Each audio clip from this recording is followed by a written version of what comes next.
بسم اللہ الحمد للہ والصلاة والسلام علی رسول اللہ رب اشرح لی صدری ویسر لی امری واحلل عقدۃ من لسانی یفقہوا قولی۔ ناظرین السلام علیکم ورحمۃ اللہ وبرکاتہ۔ سیرت النبی صلی اللہ علیہ وسلم انگلیوں پر اہم واقعات کو یاد رکھیے آسان طریقے سے 5 منٹ سیریز میں۔ سبق نمبر 31، سیرت اور حدیث۔ یہ کتنی عجیب بات ہوگی کہ آپ صلی اللہ علیہ وسلم نے جو کام کیے اس کے بارے میں تو ہم پڑھتے رہیں اور آپ نے جو باتیں کہی ہیں اس کے بارے میں کچھ نہ جانیں۔ تو اسی مناسبت سے آج ہم دیکھیں گے سیرت اور حدیث کو۔ حدیث کہتے ہیں رسول صلی اللہ علیہ وسلم کے اقوال یعنی باتوں کو، افعال یعنی کاموں کو، احوال یعنی حلیہ صفات اخلاق و عادات وغیرہ کو، اور تقریر یعنی آپ کے سامنے کوئی کام کیا گیا ہو اور آپ نے اس کو منع نہ کیا ہو، اس کو کہتے ہیں حدیث، یعنی اقوال، افعال، احوال اور تقریر کو۔ علم حدیث قدسی ایسی حدیث کو کہتے ہیں جس میں رسول صلی اللہ علیہ وسلم کسی بات کو اس صراحت کے ساتھ بیان کریں کہ اللہ تعالیٰ نے یوں فرمایا، اور اثر کہتے ہیں عام طور پر صحابہ و تابعین کے اقوال و افعال کو۔ علم حدیث کے 2 حصے ہیں، سند اور متن۔ یہاں ایک حدیث ہے، اس میں کالا حصہ سند ہے اور لال حصہ متن۔ سند یعنی حدیث کو بیان کرنے والے افراد کا سلسلہ، اور متن وہ بات جو حدیث میں کہی گئی۔ مثلا یہاں سند میں ہے علماء رحمہم اللہ کا سلسلہ، بخاری نے سنا حمیدی سے، انہوں نے سفیان سے، انہوں نے یحییٰ سے، انہوں نے محمد سے، انہوں نے علقمہ سے، انہوں نے عمر رضی اللہ عنہ سے سنا کہ وہ فرما رہے تھے کہ میں نے رسول صلی اللہ علیہ وسلم سے سنا۔ اب یہاں سے متن شروع ہو رہا ہے۔ آپ صلی اللہ علیہ وسلم فرما رہے تھے کہ تمام اعمال کا دار و مدار نیت پر ہے۔ علم سند کی خاطر محدثین نے لاکھوں لوگوں کے حالات محفوظ کر لیے جو سند کے تحت آتے ہیں، تاکہ معلوم ہو سکے کہ حدیث صحیح ہے یا نہیں۔ حدیث کی اہمیت، اسلام کو جاننا ہو تو 2 اہم چیزیں ہیں، قرآن اور حدیث۔ حدیث یہ بتاتی ہے کہ قرآن کو کیسے سمجھا جائے اور اس پر کس طرح عمل کیا جائے، مثلا عبادات، معاملات، اخلاق، تزکیہ نفس، آخرت کی یاد دہانی، معاشرت، سیاست وغیرہ ہر میدان میں۔ حدیث ہمیں بتاتی ہے کہ نبی کی پیروی کیسے کی جائے۔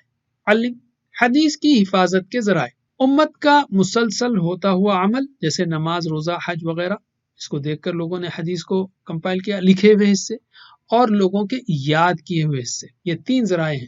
علم حدیث کی حفاظت، صحابہ، تابعین اور ان کے بعد کے لوگوں نے رسول صلی اللہ علیہ وسلم کی احادیث کو جمع کرنے، ان کی جانچ پڑتال کرنے اور ان کی حفاظت کرنے میں اپنی زندگیاں لگا دی۔